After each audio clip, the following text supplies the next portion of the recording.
एक छोटे से शहर में शारदा देवी अपने बेटे अमन और बहू प्रिया के साथ रहती थी। अमन नौकरी के सिलसिले में सुबह जल्दी घर से निकल जाता और देर शाम तक लौटता। घर में ज़्यादातर वक्त सास और बहू का साथ होता। शुरुआत में सब कुछ ठीक चल रहा था, लेकिन धीरे धीरे सास बहू के बीच खटपट शुरू हो गई। शारदा देवी घर के कामों में परंपरागत तरीके की आदी थी, जबकि प्रिया पढ़ी लिखी आधुनिक सोच वाली लड़की थी। शारदा देवी चाहती थी कि सुबह जल्दी उठकर पूजा पाठ और घर के काम निपटाए जाएं, लेकिन प्रिया मानती थी कि काम सही समय पर हो, भले थोड़ा देर से। अब छोटी छोटी बातों पर भी बहस हो जाती। शारदा देवी टोका करती, बहू रोटियां गोल क्यों नहीं बनी? प्रिया भी पलटकर बोल देती, मां जी स्वाद अच्छा है ना, गोलाई से क्या फर्क पड़ता है। धीरे धीरे टकरार रोज की आदत बन गई। अमन बीच में फंस जाता, पर कुछ कह नहीं पाता। घर का माहौल जैसे बोझिल सा हो गया। एक दिन सुबह मोहल्ले में शारदा देवी की पुरानी सहेली आई। उन्होंने प्रिया को देखा और कहा, अरे तुम्हारी बहू कितनी संस्कारी और होनहार है, तुम बहुत भाग्यशाली हो।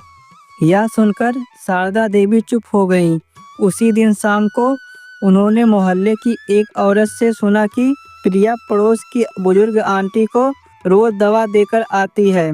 यह बात शारदा देवी को चौंका गई। उन्होंने सोचा, मैं तो सिर्फ इसकी कमियां निकाल कर देख रही थी, पर इसमें कितनी अच्छाइयां भी है।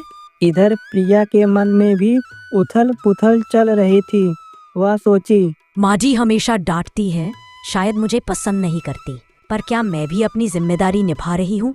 आखिर वो भी उम्रदराज है, उनका अनुभव मुझसे कहीं ज्यादा है। एक दिन शाम को बिजली चली गई। अंधेरे में बैठी प्रिया ने हिम्मत करके सास से कहा, माँ जी मुझे माफ कर दीजिए, शायद मैं आपकी आदतें समझ नहीं पाई, पर मैं चाहती हूँ कि आप मुझे अपनी बेटी समझिए, बहू नहीं। शारदा देवी की आंखें नम हो गई।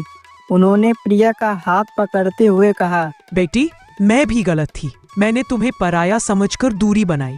असल में जब से अमन की शादी हुई, मुझे डर था कि कहीं मेरा बेटा मुझसे दूर ना हो जाए, इसलिए मैं तुम्हें हमेशा कसौटी पर कसती रही। दोनों की आंखों में आंसू भर आए।